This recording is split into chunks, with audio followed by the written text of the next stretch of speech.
Bienaventurados los misericordiosos. Ese es el tema que vamos a estar estudiando en esta hermosa noche. Y vamos a mirar un texto de la palabra de Dios muy conocido, y es el Salmo 103, versículos 8 y 9. Quiero hacer lectura de estos dos versículos en la Reina Valera 1960 y también en la Nueva Traducción Viviente. Salmo 103, versículos 8 y 9. Dice la palabra del Señor: misericordioso y clemente es Jehová, lento para la ira y grande en misericordia. No contenderá para siempre, ni para siempre guardará el enojo. Ahora miremos los dos mismos versículos en la Nueva Traducción Viviente. Dice: el Señor es compasivo y misericordioso, lento para enojarse y está lleno de amor inagotable. No nos reprenderá todo el tiempo, ni seguirá enojado para siempre. Es tan curioso poder mirar cómo está construida esta palabra, misericordia. De hecho, uno mira y se da cuenta que esta palabra pareciera que tiene dos palabras incrustadas allí. Misericordia. La primera parte habla de habla de miseria. Y la segunda parte habla de cordia, que viene de cardio. Eso quiere decir entonces que cuando hablamos de misericordia, estamos hablando de un corazón que se duele hacia la miseria. Un corazón que se duele hacia la miseria. Lo más hermoso de la misericordia es que ella es capaz de sentir el dolor que una persona en inferiores condiciones a otra se encuentra, y entonces esto hace que al sentir esa inclinación para tener misericordia, para tener esa empatía, la persona acciona. No se queda solamente en el sentir, sino que también acciona. Ojo que no es la acción, sino el sentir que va a motivar a la acción. Ese es el orden correcto. El sentir motiva a la acción. Ok, si habláramos de solamente, por ejemplo, manifestación de la acción, podríamos estar hablando de que esa acción puede estar cargada de muchas motivaciones. Pero tampoco es suficiente quedarnos solo con el sentir, porque no se trata solamente de sentir y de no hacer nada. Eso es un equilibrio, ¿verdad? Entonces, nuevamente, ¿qué es misericordia? Es ese sentir que me lleva a sentir, o valga la redundancia, que me lleva a conectarme con la necesidad, que me lleva a conectarme con la miseria que hay en otra persona y accionar para ayudarle, accionar para poder extenderle mi mano y levantarle. Ahora, aquí hay algo bien importante, y es que uno puede, por ejemplo, ayudar a alguien por pura apariencia. Uno puede ayudar a alguien de pronto por cuidar la imagen. Por eso es que la sola acción como tal no está garantizando que realmente yo sea misericordioso. Entonces, Dios mira el corazón y Él debe detectar que realmente en nosotros hay misericordia. Y esa misericordia es la que nos va a mover, a accionar, a ayudar al prójimo. En esta noche, con base a lo que hablamos anteriormente, yo quiero entregarte unas razones del por qué es tan importante ser misericordiosos. ¿Por qué es tan importante acrecentar en nuestro carácter la virtud de la misericordia? Porque la Biblia dice: bienaventurados los misericordiosos, porque ellos recibirán misericordia. Así que quiero entregarte estos tres argumentos. El primero es porque manifiesta nuestra genética. Si somos misericordiosos, estamos demostrando que nosotros somos hijos de nuestro Padre Celestial. Poseemos el ADN del Padre Celestial.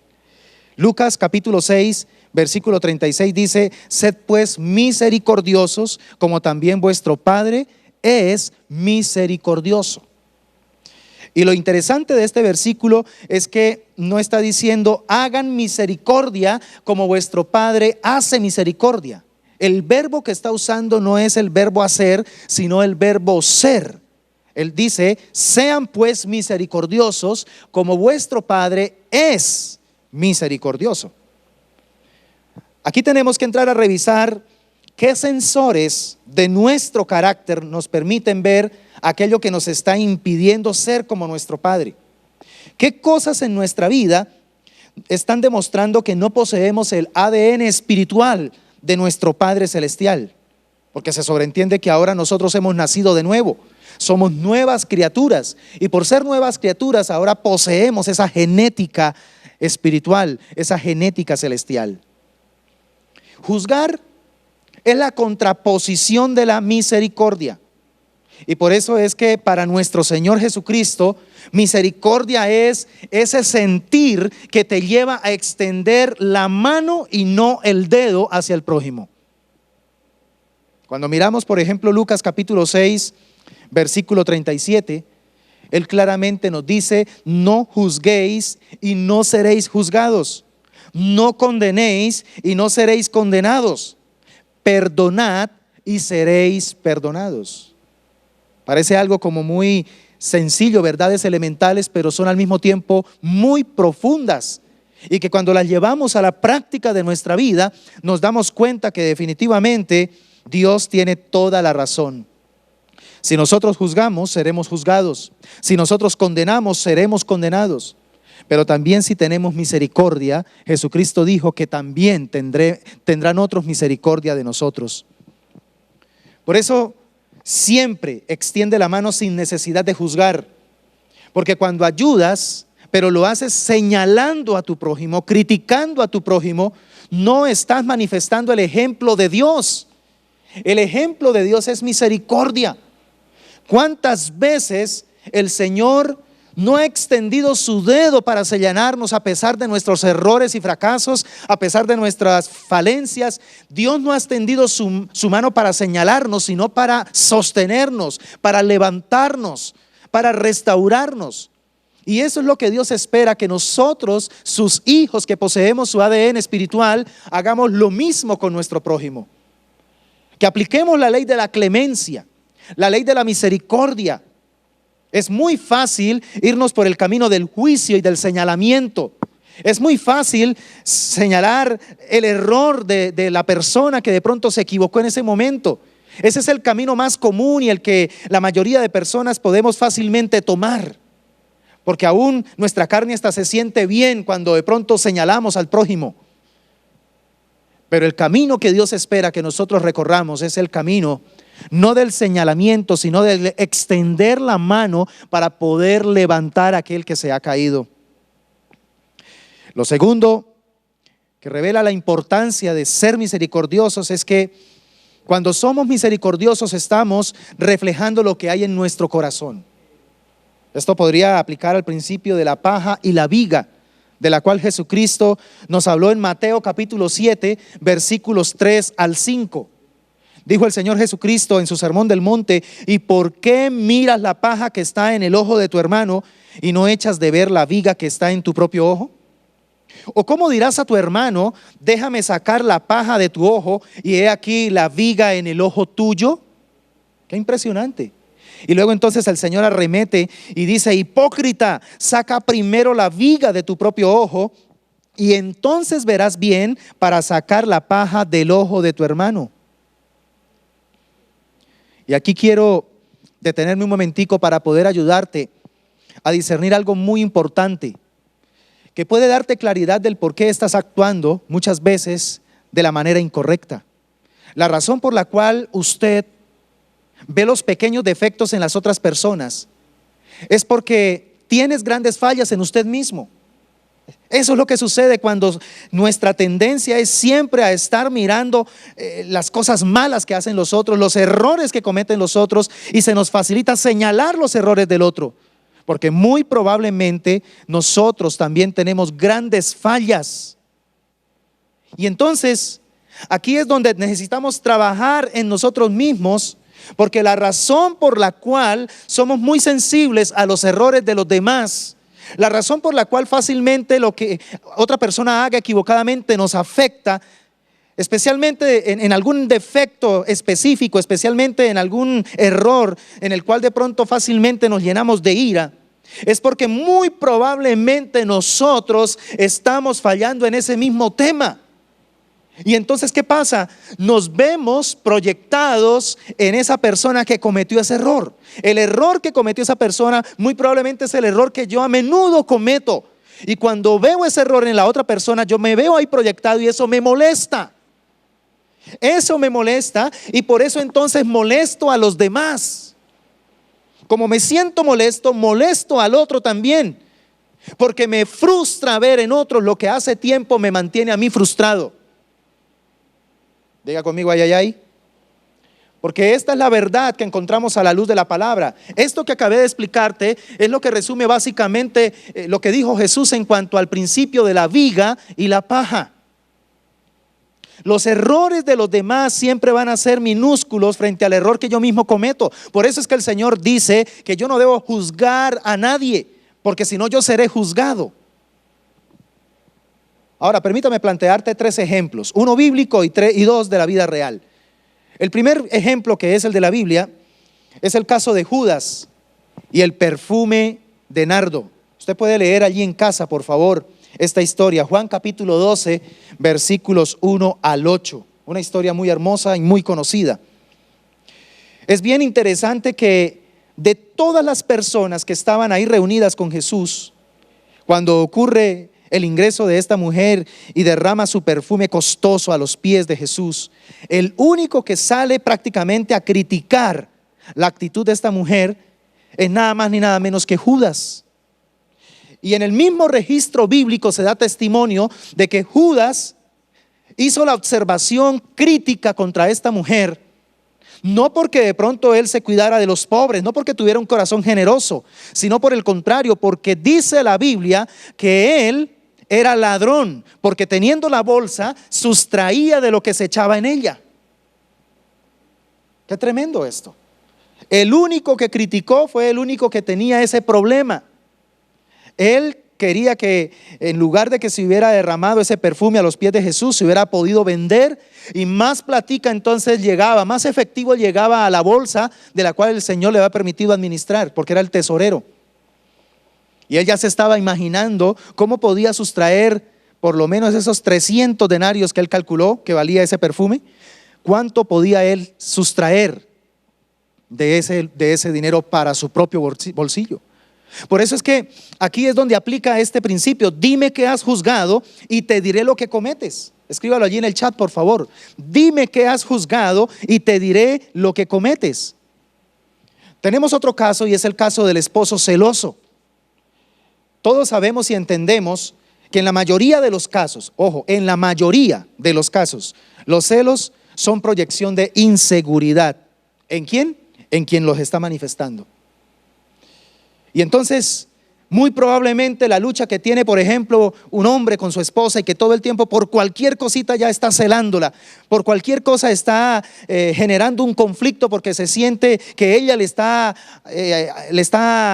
afectando en su relación, le está fallando en su relación, todo el tiempo en su mente está maquinando una cantidad de cosas. Lo más probable, escúchame bien, es que o él hizo eso en antaño, o de pronto lleva tiempo pensando cosas en esa misma dirección que podría llegar a hacerlas. Así como el dicho popular, el que las usa las imagina. O como otro dicho popular también, el ladrón juzga por su condición. Entonces, este es otro ejemplo que también puede ilustrarnos del por qué a veces lo menos que nosotros mostramos en una relación con nuestro cónyuge es misericordia. Y lo más común que a veces se muestra en una relación es juicio, señalamiento. Es también esa capacidad de estar creando películas, mentiras, engaños que terminan haciendo verdaderamente daño a la relación. Y tenemos el caso también de los padres, esos padres obsesivos con su inseguridad permanente de que sus hijos siempre están haciendo algo malo. No son capaces de pronto de tenerlo frente a sus ojos, Su hijo le pidió un permiso, su hijo de pronto salió a tal vuelta que tuvo que hacer o le pidió permiso para de pronto ir a un cumpleaños y resulta que usted todo el tiempo en su mente está pensando, ¿quién sabe qué estará haciendo? Hay inseguridad porque su tendencia como padre es a estar todo el tiempo juzgando a tu hijo, juzgando a tu hija. Hay que tener demasiado cuidado con esto, papá, mamá. Porque a veces somos muy injustos con nuestros hijos. A veces el hecho de tener que ya ser expuestos nosotros a la experiencia de lo que en algún momento nuestros padres fueron expuestos con nosotros a su experiencia, entonces nos llenamos de miedo, nos llenamos de angustia. Quizá nosotros sí hicimos sufrir a nuestros padres y no queremos nosotros sufrir por nuestros hijos. Y ahí es donde está el problema. Un día tendrás un hijo como tú. Lo que sembraste en la etapa de hijo, muy seguramente tendrás que recogerlo en tu etapa, ahora que eres padre o madre. Un día tendrás un hijo como tú. Por eso recuerda que tu hijo proyecta lo que eres. Y la tarea nuestra es ganar el corazón de nuestros hijos para Dios. Esa es nuestra tarea. Ganar el corazón de nuestros hijos para Dios. El día que logremos ganar el corazón de nuestros hijos para Dios, estaremos garantizando que ellos, por amor, no por obligación, presten atención a nuestro consejo. Presten atención a lo que nosotros les hemos enseñado. Pero también la tercera razón del por qué debemos practicar la misericordia, debemos ser misericordiosos, es porque la misericordia determina cómo seremos tratados. Claro que sí, podríamos hablar ahora sí de la regla de oro, ¿verdad? Entonces, lo primero nos habla del ADN celestial que poseemos a través de nuestro Padre. Lo segundo nos habla de la viga y la paja, ¿verdad? Pero también este tercer punto nos habla de la regla de oro. Mateo capítulo 7 versículos 1 y 2 dice: no juzguen a los demás y no serán juzgados, pues serán tratados de la misma forma en que traten a los demás.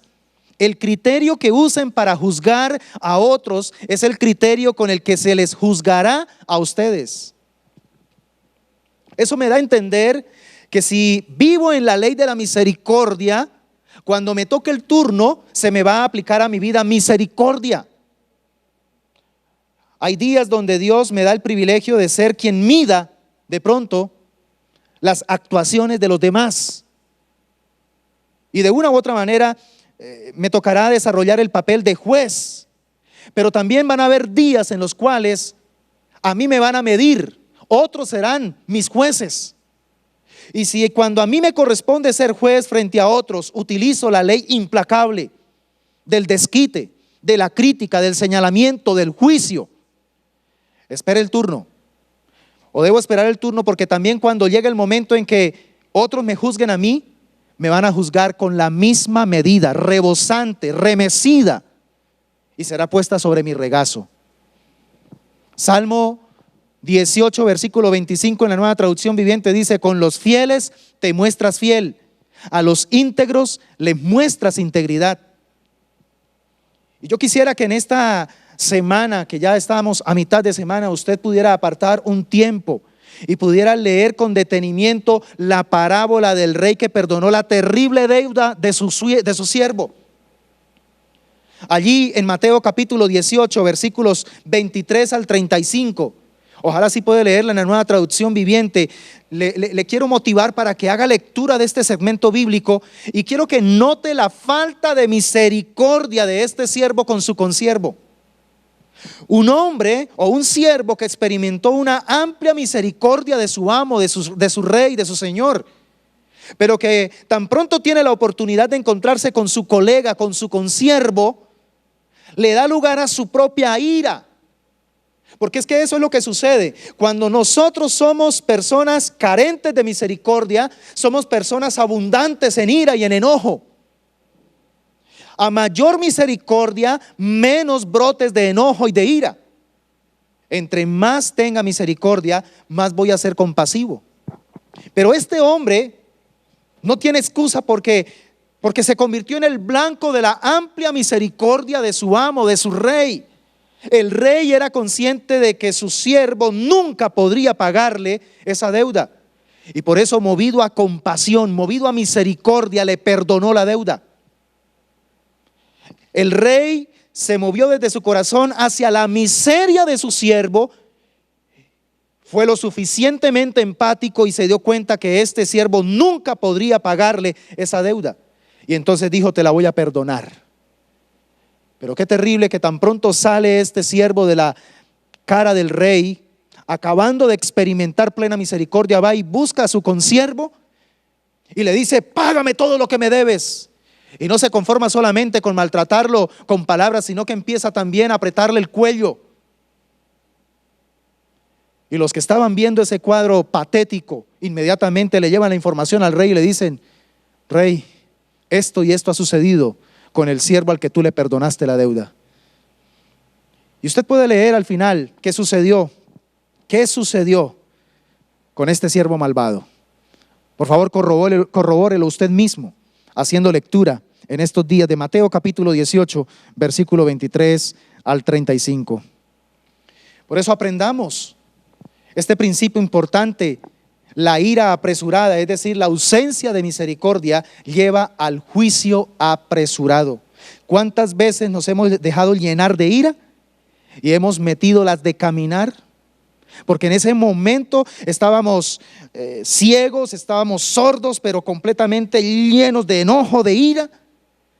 Y resulta que cuando ya se calman los ánimos, pasan algunas horas y empezamos a ver las cosas objetivamente, ahí nos damos cuenta de que realmente nos comportamos pésimo, nos comportamos muy mal. No era la manera, no era justo que nos hubiéramos comportado de esa manera. Y entonces nos llenamos de vergüenza. Pero ¿sabe qué es lo más triste? Que aún sintiéndonos avergonzados, entonces nos gusta guardar la apariencia. Y justificamos por qué nos comportamos de X o de Y manera y buscamos la manera entonces de decir: es que sucedió eso, o me tocó actuar de X o de Y manera por esta y esta situación. Y siempre va a haber en nuestra lengua un argumento para poder nosotros justificar nuestra ausencia de misericordia. Y te digo en esta noche, mi amado hermano, amado amigo que me estás viendo, mientras nosotros continuemos en esa actitud satánica de estar justificando nuestra ira, nuestro enojo, con esa misma vara, con esa misma medida, nosotros seremos medidos de parte de Dios. Y el asunto es delicado porque al fin y al cabo yo estoy juzgando a mi prójimo, pero a mí me juzga Dios. Mi juicio puede ser un juicio aparentemente justo, aparentemente, pero el juicio de Dios será perfectamente justo. Una cosa es lo aparente y otra cosa es lo realmente perfecto. Por eso quiero preguntarte: ¿será que últimamente, mi amado hermano, estás sentándote en la silla de escarnecedores? ¿Cuántas veces te has prestado para señalar y para hablar mal de tu prójimo? Esto es un asunto delicado. Esto no habla para nada bien de un cristiano que se presta para sentarse y hablar mal de su hermano, para hablar mal. Escarnecer es la palabra que utiliza el salmista en el Salmo 1.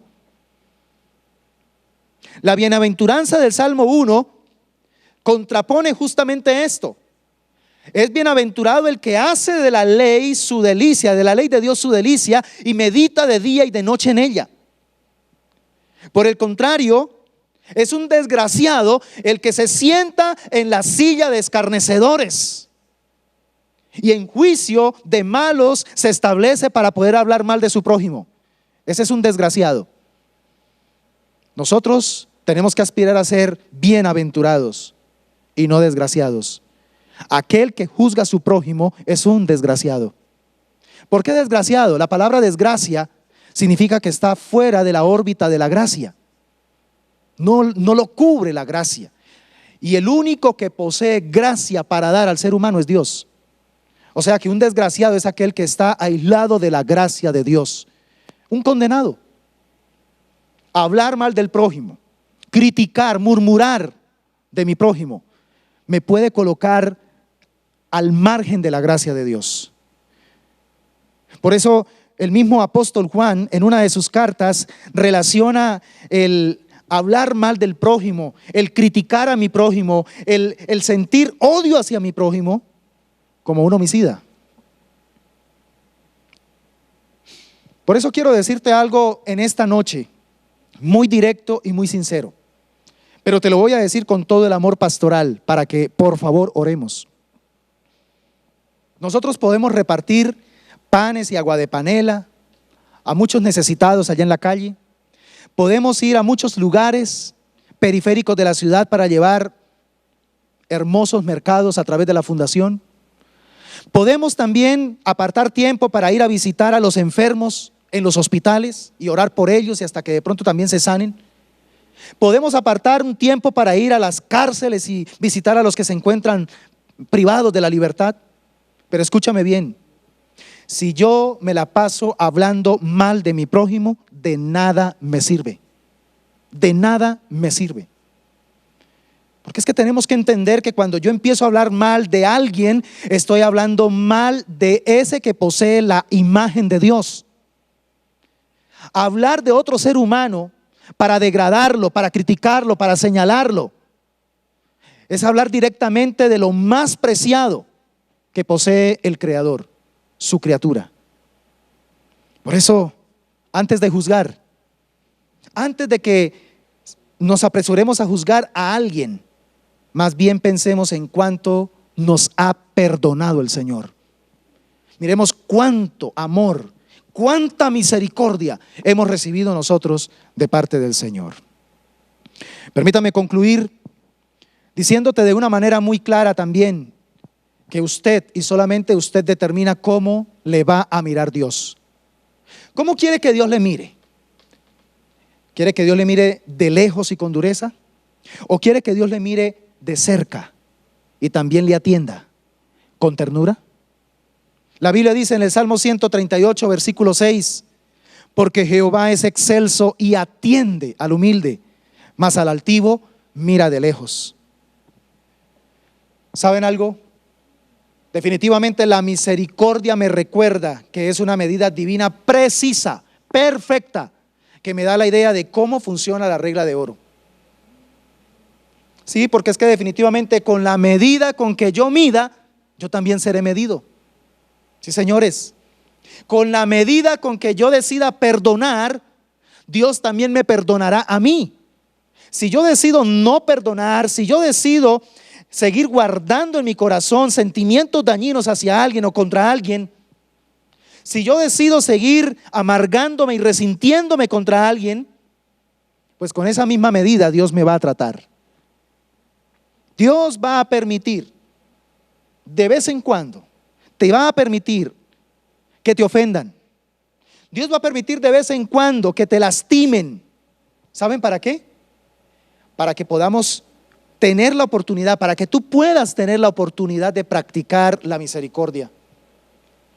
La próxima vez que te sientas lastimado por alguien, la próxima vez que te sientas juzgado, señalado por alguien, ten cuidado de no caer en la tentación de defender tu egocentrismo.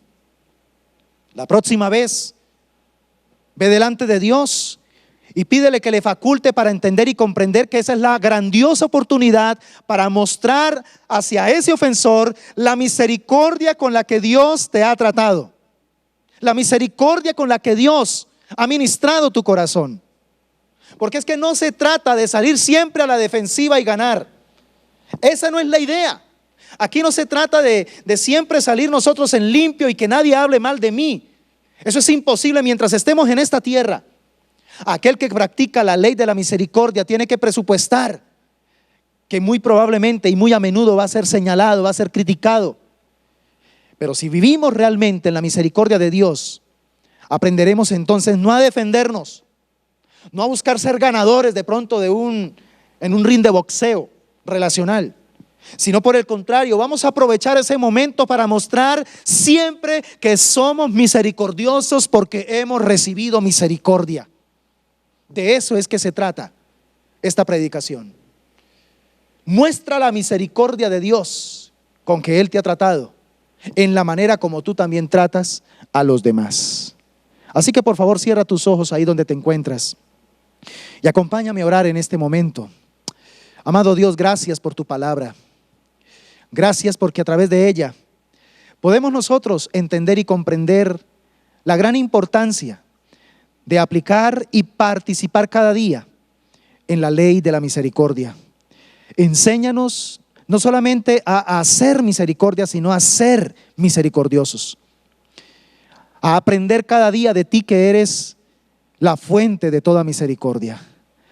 Nos has amado con toda misericordia. Nos has amado con amor eterno. Tu palabra dice en Lamentaciones que nuevas son tus misericordias cada mañana para con nosotros. Grande es tu fidelidad, mi Señor. Por eso, a través de la palabra que nos has hablado en esta noche, clamo e intercedo delante de ti por cada hermano y amigo, por cada familia que se ha conectado en esta oportunidad, para que esta palabra corra y produzca, Señor, el fruto por el cual tú la has enviado. Que esta palabra nos lleve, Señor, a entender que definitivamente necesitamos empezar a reforzar en nosotros la virtud de la misericordia. Ayúdanos, Dios, y sobre todo perdónanos si hemos sido personas que, llamándonos cristianos, no le hemos dado valor a esta virtud.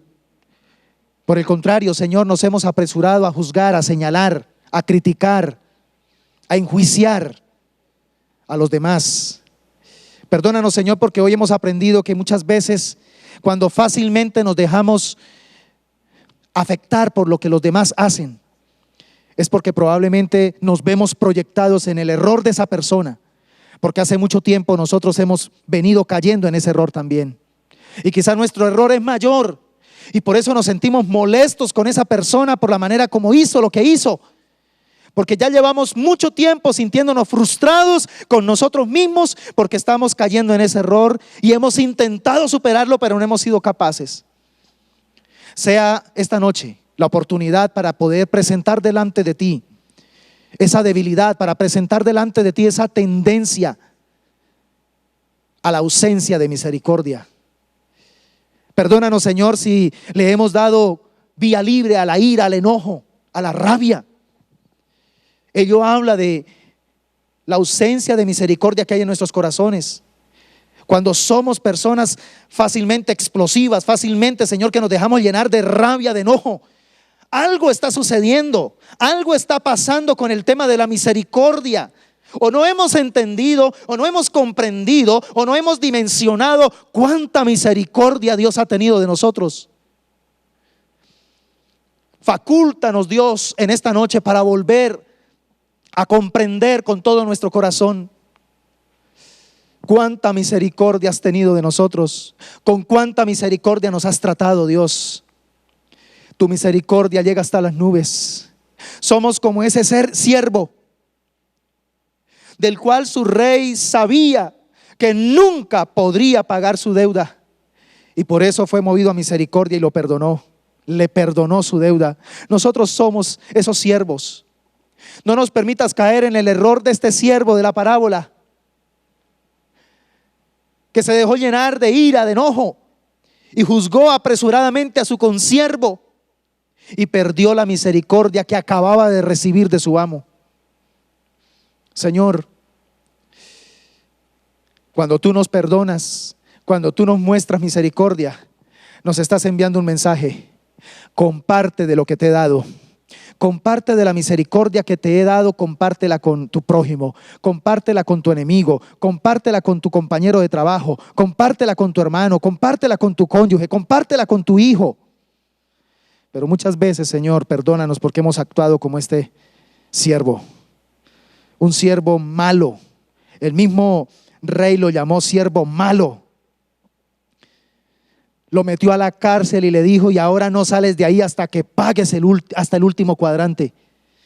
Eso significa que el resto de su vida terminó en la cárcel, y muy probablemente, si tenía esposa e hijos, también fueron esclavizados. Qué terrible. Esto no es un juego, Señor. El tema de la misericordia es de vida o muerte. Porque cuando hablamos de misericordia estamos hablando de aquello que Dios decidió no darnos aunque lo merecíamos. Nosotros merecíamos la condenación eterna, pero a ti te plació por tu misericordia no darnos aquello que merecíamos. Y por eso entonces estableciste tu gracia, donde nos diste lo que no merecíamos. Nos diste, Señor, la facultad y el privilegio de volver a estar en paz contigo a través de la obra que tu Hijo amado Jesucristo hizo en la cruz del Calvario por nosotros. Muchas gracias te damos en esta hermosa noche por la palabra recibida y por la palabra encomendada. Y te pido de todo corazón para que tú seas ayudándonos a tomar cada día, Señor, esa decisión de ser misericordiosos, porque hay bienaventuranzas para estas personas. En el nombre poderoso de Jesús. Amén y amén. Gloria a Dios, mis amados hermanos y preciosa familia, iglesia. Recibamos con total solicitud el consejo de la palabra y espero que lo que hoy Dios ha hablado a tu espíritu pueda ponerse en práctica, pueda ponerse por obra. La palabra de Dios es para aplicarla ya en la realidad de nuestra existencia, en nuestro mundo relacional, para que ella pueda producir el efecto para el cual ha sido enviada. Quiero recordarles, mis amados hermanos, mañana a las 8 de la noche tenemos una cita muy especial con nuestros altares familiares Betcar. Recuerda que Betcar significa casa de pastoreo. Dios quiere pastorear nuestras casas. Mañana tiene una palabra muy especial. Nuestra pastora Elsie va a estar compartiéndonos una enseñanza titulada Decisiones. Así que preparémonos, porque sé que en estos días nosotros como familia, cada familia, necesitamos tomar decisiones importantes. Así que no se pierda mañana a las 8 y comparte el link para que otras familias también sean edificadas con este precioso tiempo. Y el viernes tenemos también a las 7 de la noche nuestra segunda lección del discipulado básico. Por favor, amigos que están inscribiéndose o que ya se inscribieron para este tiempo precioso, no se olvide, a las 7 de la noche el viernes por Google Meet estaremos enviando unos minutos antes el link para que usted se disponga a tener claridad sobre un tema que lo hemos titulado ¿cristianos o evangélicos? Vamos a lograr generar una claridad al respecto, porque parece ser que hay como una confusión en esto, y la idea es poder ir clarificando estas verdades fundamentales del evangelio. Y esto tiene que ver con nuestra identidad. Así que por favor, a las 7 de la noche y a las 8 tenemos nuestro espacio de temas Biblia, donde vamos a estar abordando una pregunta interesante. ¿El cristianismo es la única religión verdadera? Vamos a ver qué nos dice la palabra de Dios al respecto, y sé que vamos a ser también muy, pero muy edificados. Les esperamos también el próximo domingo, porque Dios tiene preparada una enseñanza maravillosa para nuestro espíritu y también una palabra muy hermosa para nuestros corderitos a través de la franja infantil Discovery. Que Dios les bendiga, mis amados hermanos. Un abrazo para todos y nos vemos pronto. Bendiciones. Queremos agradecerte por estar conectado con nosotros en esta reunión. Deseamos que este mensaje llegue a más personas en el mundo. Por eso necesitamos tu ayuda. Te invitamos a que compartas con todos tus contactos y en tus redes sociales este poderoso mensaje de la palabra de Dios. De igual forma, nos encantaría saber desde dónde nos estás viendo. Cuéntanos en el chat y déjanos tu saludo. Para nosotros es muy importante saber que estás ahí.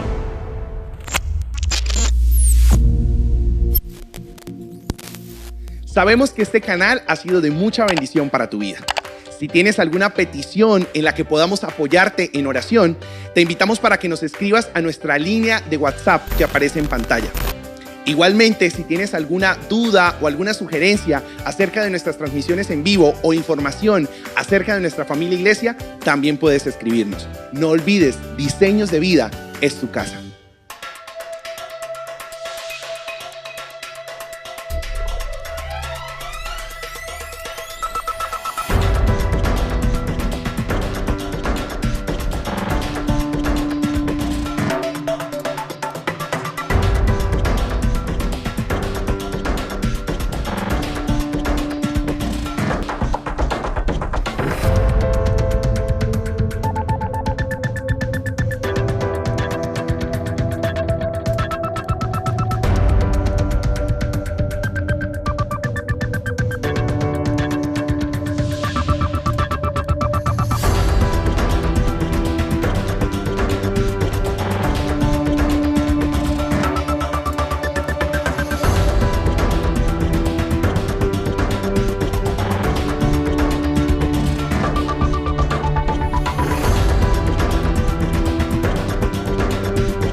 Gracias por visitarnos y permanecer con nosotros hasta el final. Esperamos que el contenido de este video haya sido de tu agrado. Si quieres recibir más, suscríbete por favor a nuestro canal. Y si quieres seguir disfrutando de más videos como este, quédate con nosotros. Este es nuestro más reciente video. Dios te bendiga.